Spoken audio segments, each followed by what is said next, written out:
changes to my podcast, and how do we get started in photography today. Hi and welcome to episode 139 of the Photography Explained podcast. I'm Rick, and in each episode I explain one photographic thing in plain English in less than 10 minutes-ish without the irrelevant details. What I tell you is based on my lifetime of photographic experience and not Google. In this episode, changes coming up to my podcast and lots more thoughts on last week's episode. In particular, as I said earlier, how do we get started in photography today? Right, here is the answery bit. People get started in photography today by taking their new phone out of the box, turning the phone on and taking photos. That is how people get started in photography today, which is slightly less than when I got into photography all those years ago. More on this in a bit, and I need to say here, much more on this in a bit. But first I want to tell you what I'm going to change with my podcast, and why it will be much better, of course. Now, I've mentioned this before, and after 130-ish episodes of my podcast, I've been thinking about things. The other week I missed an episode, then one was late, and I realised I don't really have the time to do everything that I want to do, including my podcast. So some things have to change. Now, I dearly love my podcast, and I hope that you do too, of course. And I've received some great feedback, but not so much in the way of questions from listeners for me to answer, to be honest with you. There is the podcast survey, which you can still help me with. Just head over to photographyexplainedpodcast.com/survey. Now, it won't take you long, I promise, and your answers will help me to understand what you want from my podcast, dear listener. Yes, you, not me, you. And this little lot, it got me thinking, and this is what I'm going to do. Now, don't worry, I'll be brief with this bit before I get on to the thing from last week that I want to explore much more, which started off sounding a bit woolly but ended up being really good stuff. Right, changes, here they are. Fortnightly publishing. I will be publishing new episodes fortnightly. Yes, I'm going from weekly episodes to fortnightly episodes. Weekly episode, my script says. Now, if you hear me whinging about the script in this episode, I have gone through it many times and I'm still finding errors. Let me repeat that. I will be publishing new episodes fortnightly. Yes, I'm going from weekly episodes to fortnightly episodes. This is change number 1. Next, publishing on a Friday. Yes, I'm moving from Tuesday to Friday, starting with the next episode, which will be published on Friday the 14th of October 2022. Blimey, that seems a long way off.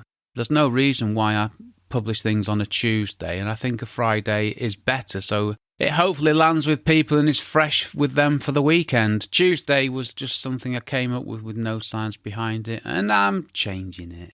Longer episodes. Podcast episodes will be longer, more in the 20 to 30 minute range. Now, I found 10 minutes, it's just not enough for me to do justice to things the way that I want to do. I mean, I found episodes have been getting longer and longer anyway, but let's go back to the beginning of this. The idea when I started my podcast was episodes lasting less than 10 minutes, which I recorded and uploaded without editing. That was it. 10 minutes, podcast done. That was my naive thinking at the time. That didn't work. Life doesn't work like that, but I learned a lot doing that, and this evolution that I'm going through now, it's a perfectly natural thing. I'll still explain one thing in 10 minutes or less, but then I'm going to expand on that and add more info to give context and share my experiences with you. Now don't worry, this will all be relevant to the subject in question. Okay, then I'll be digressing all over the place, but the stuff I digress onto, it will be related, it will be relevant, and hopefully it'll be entertaining. So yeah, less often, longer, and most importantly of all, of a higher quality with a fuller explanation, but still without the irrelevant detail. That's the changes that I'm going to make to my podcast. And no, this is not the beginning of the end for my podcast. Far from it. This is just the beginning of the next phase of my podcast. Like I say, I genuinely love creating my podcast, but I also want it to be the best that it can be. I know, I think about this stuff too much sometimes. And the content will change too. I'm going to pick up on previous episodes just like I'm going to do in this episode shortly, for one reason. What I found is that when I finish recording an episode, I find there are loads more things that I wish I had said. I think this is just a result of the way my brain works. Not that I didn't think to write them. Well, I didn't think to write them at the time because I hadn't had the thoughts, but the more I look at something and talk about something, the more other things come out which are related. So that's, like I say, that's what I have to deal with, and I'll share that pain with you. So I'm going to include them in the next episode. It's going to be like a sort of recap / further discussion. And while I'm doing that, that'll give you the opportunity to add your thoughts too, so we can make this a two-way discussion, hopefully. So, something for both of us, which is nice. Higher quality. Well, going fortnightly, it takes the weekly pressure off me.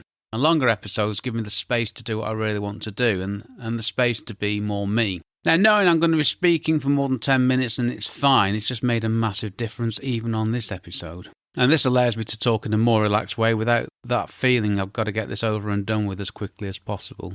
I've been feeling that quite a lot recently, so it's an absolute delight not to have that hanging over me. And going fortnightly gives your ears a weekly break as well. It gives them a fortnightly break, doesn't it? Let's just see how this goes, okay? Any thoughts appreciated as always. Just head over to the podcast website, photographyexplainedpodcast.com. Now, what if everyone says, no, Rick, we want to hear you weekly? Well, in the extremely unlikely event of that happening, I will revert back to weekly, of course. It's up to you. Right, that's that done. Thank you for bearing with me. Now on to the thing that I wanted to talk about. This is the good stuff. This is what came into my head after I recorded the last episode. And it's one of those things that the more I wrote about it doing the script, the more things came into my head. So here is the talky bit. I wanted to pick up on one thing from the last episode and talk about it some more. What do all those folks who first experienced photography through phones think of photography? Which morphed into the question, how do we get started in photography today? Well, this is what I said in the last episode. Well, they're going to look at cameras and think that is so old school. Now, that's the thing I said last episode, but that's just scratching the surface and not even doing that. There's so much more to this than just that statement. And this is one of those things that, like I say, it fascinates me. It wasn't something I thought about until the other episode. So, yeah, like I say, this is the kind of thing that I find really interesting. It's how the world's evolving and how different it is from when I was growing up. Talking of which, seamless ad-lib, Rick, well done. Let's look at me and how I got into photography. Well, I started off as a teenager, a young teenager at that. Yep, I was a whippersnapper for sure. Now, saying that, as I love the fact that Word queries this word on inclusivity grounds and wants me to change it to either younger person or inexperienced person. I love that, Microsoft. What are you actually thinking there? Sorry. Stop digressing. Back in the day when I was a mere whippersnapper, I got into photography. I don't know where this came from, this interest in photography, because no one else in my family was into photography. It's just me. And my parents, they bought me a camera, which I was very fortunate to be given at such a young age. And not too long after that, I had my very own darkroom where I used to process my own films and do my own prints. And quite badly, it has to be said. But I learnt lots, or as my script says, I lent lots. I didn't, I learnt lots. I learnt how to process films badly and how to do prints badly. I had endless boxes of, well, let's be honest with you, rubbish. Not on my script, but what I used to do was I used to put my enlarger on a chest freezer in the utility room. Now, what my parents didn't know was that the chest freezer vibrated. So when I was exposing enlargements, as in exposing film paper to the light, film paper? Photographic paper to the light from the enlarger, I turned I turned off the chest freezer so it stopped vibrating. Because if it vibrated, the prints wouldn't be sharp. So, I don't know if I've ever told them that, to be honest with you. Of course, they're not listening to this to find out, so I'm perfectly safe. But that's what I used to do, and I'm sure that sometimes I forgot to turn the thing back on again. Okay, so that was talk about humble beginnings, eh? So I was into photography in my teens when I was at school, and then when I left school, and gotta be honest with you now, I wasn't a great success in school. I went to art college. Now, if you knew me, or had anything to do with me, you wouldn't look at me and think I went to art college. But I did, and I enrolled onto a foundation course in art and design. It was at Bolton Institute of Technology, for those in the UK who might know Bolton. Probably called University of Bolton or something now. Where I studied all sorts of arty type stuff and finished with a whole term dedicated to my chosen art. Photography, of course it was. Now, when I say all sorts of stuff, I mean 1 week each of the following. Knitting and weaving. Yes, really. Hey, I hated that. I did a week of knitting and weaving. I'm not really sure how much of that week I attended, to be honest with you. Painting. I hated that. Ceramics. I hated that. Graphic design. Well, I tolerated that, but I was absolutely rubbish at it. I got no I can't draw, I can't paint, I can't do any of this stuff. And then I got a week doing photography, my 1 week of sheer bliss and enjoyment. But the first term was 13 weeks. 13 weeks where you try all these things out and then you choose the thing you want to specialise in or learn in more detail, with a view to going on to do a full-time course. So I've got knitting and weaving, painting, ceramics, graphic design and photography. That's 5 things. That's 5 weeks. That means there's 8 weeks of things I can't even remember. I've obviously erased those from my memory. I mean, I couldn't really forget I'd done knitting and weaving, could I? I've even got some vague recollections of that and how uncomfortable I felt with it. This is a long time ago, by the way. Anyway, I didn't last long in the arts world, though, just about making it to the end of the summer term, only because it was photography. And after leaving, I got a job labouring on building sites. Well, I needed the money for beer and to live my life as a 19-year-old. So my photography career, first time around, started in about November, and it was over by the end of May the year after. I didn't last long in that field, did I? And I've been working in and around construction and various different things ever since. I've been doing photography pretty much ever since. Yeah, it was a short-lived first experience of photography outside of the utility room and me taking my photos. But photography stayed with me to varying degrees over the years before I got back into it properly in I think it was about the year 2000. It was post-millennium. Up to that point, I loved taking photos on holidays more than anybody else, but that's as far as I went with it, really. So, in about 2000, I studied, worked hard, practiced, took courses, created my own website, and I learned from many of the great tutors of the time. I went to all sorts of photography shows and seminars, I worked, and I eventually got myself qualified as an actual professional photographer. Yes, a real photographer. It's okay, I'm using air quotes, you just can't see them. Well, you can on the video I'm recording. More on that another time. I have been for some years, and still am now, a proud associate of the British Institute of Professional Photography, having the letters ABIPP after my name. So as you can see, I've really worked hard at this to get where I am now. That's years of hard work, years of diligent study, all that good stuff. So why am I telling you this? Why am I telling you all this stuff about me? Simple, to give you a comparison with the modern day equivalent. How does someone get into photography today? This is what they do. Get a new phone, open the box, take the phone out, take photos. All done, you're up and running. Am I oversimplifying things? Not at all. For most people, this is what they do. For most people, they don't know any different.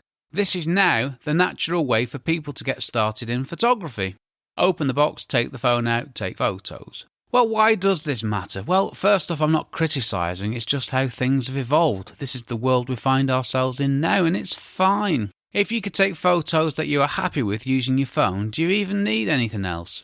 Do you need a camera? Do you need a PC to edit your photos? Have you got a PC? The world's changed massively. And as for aperture, shutter, ISO, the exposure triangle, well, who knows? If you're taking photos with your phone only, you're not bothered about any of that stuff. You might have never even heard of it, and you probably haven't. And that's just the beginning. There's a whole world of stuff we know as photographers that people who take photos with phones will not know, and they might never know. Photography these days is in a completely different, instant, constantly connected form. And the photos that you can take with phones are amazing these days. Let's not forget. The photos you can take with a phone in 2022 can be to an amazing standard. Not to an amazing standard. It's just incredible what you can do with a phone. Am I jealous of today? Well, yes, I am, and no, I'm not. I've learned so much over the years that I am so grateful for, but I did say in the last episode, if I could do a commercial shoot with my phone only, I'd do it. Well, why wouldn't I? I wouldn't need all that stuff that I have to take out with me. Just my phone. It'd be great. And there will come a time when that's the case. But the tech is not here yet, not for what I need. So whilst there is an immediacy to photography these days, there's still learning that needs to be done to improve, to progress, to take better photos, to take photos to a professional standard. But the gap is closing. Photography has changed. Photography today is an activity that is pretty much instantly available to the majority of people. Now, I know there are people not fortunate enough to have a phone of their own, but photography is more accessible today than ever. And the software on phones and other mobile devices is pretty amazing too. So the question is how to engage people these days to grow their photography. How do we get people who are happy taking photos with the phones to learn about composition and light?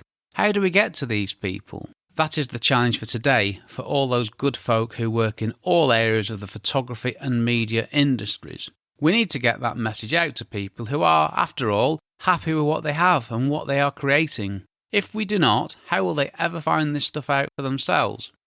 Or, and this is the big or. So we've got 1,000,001 things that you need to know in photography. I've quoted a number of things, aperture, shutter, ISO, and ad-libbing now, by the way.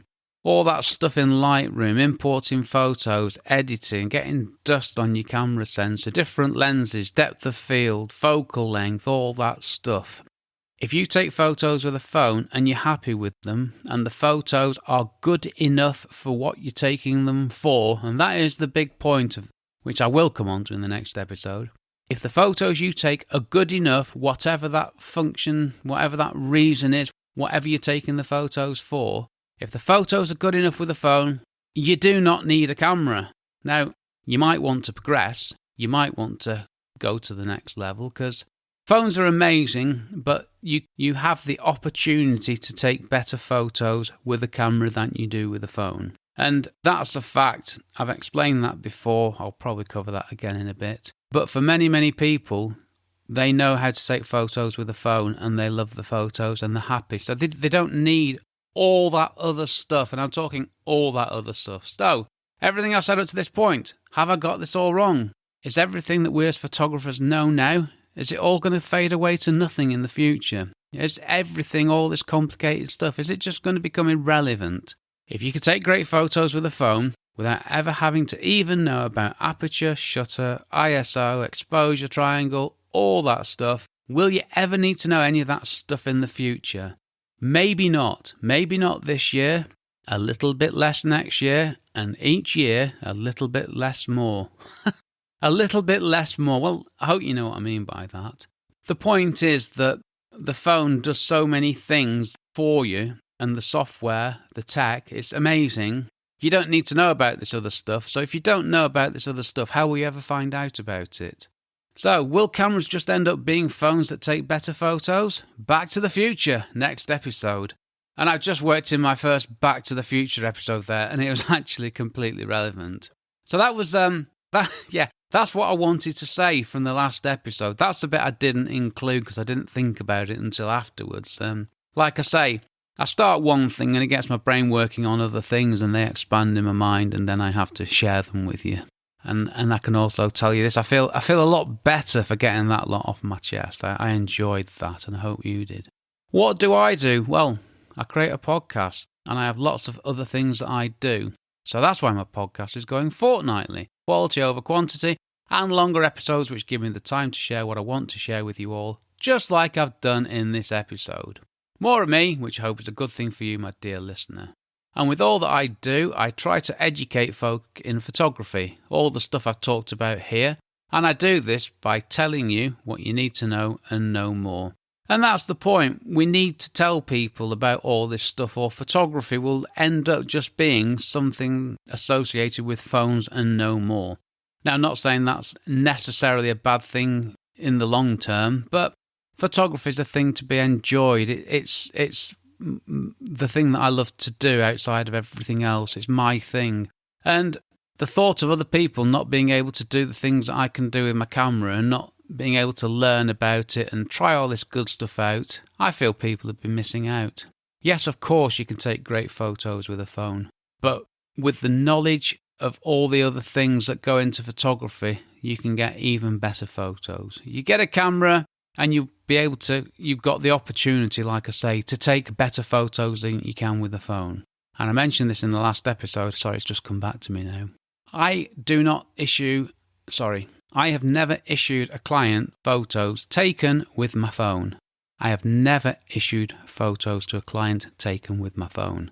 Why is that? Well, the photos are not good enough, and I can prove this.